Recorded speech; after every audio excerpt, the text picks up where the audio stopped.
Hello friends, welcome to my YouTube channel. আশা করি আপনার সবাই ভালো আছেন। পিভিতে এইমাত্র যে আপনি এআই স্নোফল ফটোগুলো দেখতে পেলেন, এই ফটোগুলো কিন্তু বর্তমানে ইনস্টাগ্রামে প্রচুর পরিমাণে ট্রেন্ডে রয়েছে। আপনি কীভাবে ক্রিয়েট করবেন সেটাই কিন্তু আজকের এই ভিডিওতে আমি দেখিয়ে দেবো। তার জন্য ভিডিওটি প্রথম থেকে শেষ পর্যন্ত দেখতে হবে, একটু স্কিপ না করে। আর ভিডিওটি ভালো লাগলে ভিডিওতে লাইক দিয়ে চ্যানেলটি সাবস্ক্রাইব করে অল নোটিফিকেশনটি অন করে রাখবেন পরবর্তী ভিডিওর নোটিফিকেশন সবার আগে পাওয়ার জন্য। তো চলুন বেশি না করে ভিডিওটি শুরু করা যাক। অলরাইট গাইস, আপনি চলে আসবেন মোবাইল স্ক্রিনে আসার পর এখান থেকে আপনি যে কোনো একটা ব্রাউজারকে আপনি এখান থেকে ওপেন করে নেবেন। আমি এখান থেকে গুগলটাকে ওপেন করলাম।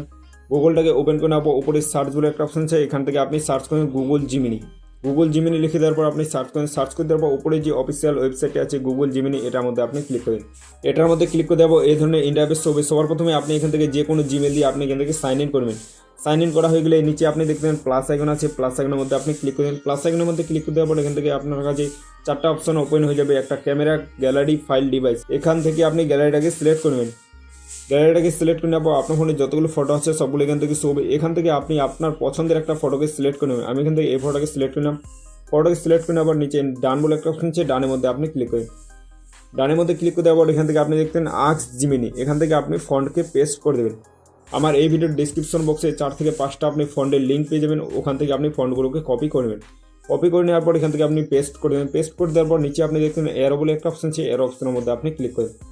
এর অপশনের মধ্যে ক্লিক করে দেওয়ার পর এখান থেকে আপনি কিছু সময় ধরে আপনি ওয়েট করে নেবেন। ওয়েট করে নেওয়ার পর কিন্তু এখান থেকে আপনার ফটোটা জেনারেট হয়ে যাবে। তো দেখতে পাচ্ছ এখান থেকে কিন্তু আপনার ফটোটা তৈরি হয়ে গেছে। এখন আপনি এই ফটোটাকে কীভাবে সেভ করে নেবেন? ফটোটাকে সেভ করার জন্য আপনি ফটোর মধ্যে ক্লিক করেন। ফটোর মধ্যে ক্লিক করে দেওয়ার পর এখান থেকে আপনি নিচে সেভ বলে একটা অপশন আছে, সেভের মধ্যে আপনি ক্লিক করেন।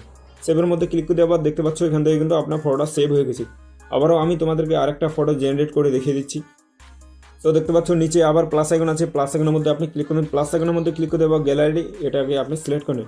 গ্যালারিটাকে সিলেক্ট করে নেওয়ার পর এখান থেকে আপনি যে কোনো একটা ফটোকে আপনি সিলেক্ট করে নেবেন। আমি এখান থেকে এই ফটোটাকে সিলেক্ট করলাম। ফটোকে সিলেক্ট করে নেওয়ার পর নিচে ডান বলে একটা অপশন আছে, ডানের মধ্যে আপনি ক্লিক করেন। ডানের মধ্যে ক্লিক করে দেওয়ার পর দেখতে পাচ্ছ আস্ক জিমিনি, এখান থেকে আবার আপনি অন্য ফন্টকে একটা পেস্ট করে দেন। ফন্টটাকে পেস্ট করে দেওয়ার পর নিচে এরো বলে একটা অপশন আছে, এরো অপশনের মধ্যে আপনি ক্লিক করেন। এর অপশনের মধ্যে ক্লিক করে দেওয়ার পর এখান থেকে আপনি কিছু সময় ধরে আপনি আবার ওয়েট করে নেবেন। ওয়েট করে নেওয়ার পর কিন্তু এখান থেকে আপনার ফটোটা আবারও জেনারেট হয়ে যাবে। তো দেখতে পাচ্ছ এখান থেকে কিন্তু আপনার ফটোটা জেনারেট হয়ে গেছে। এখন আপনি এই ফটোটাকে কীভাবে ডাউনলোড করে নেবেন? ফটোটাকে ডাউনলোড করার জন্য আপনি ফটোর মধ্যে ক্লিক করে দেবেন। ফটোর মধ্যে ক্লিক করে দেওয়ার পর এখান থেকে আপনি দেখতে সেভ বলে একটা অপশন আছে, সেভের মধ্যে আপনি ক্লিক করেন।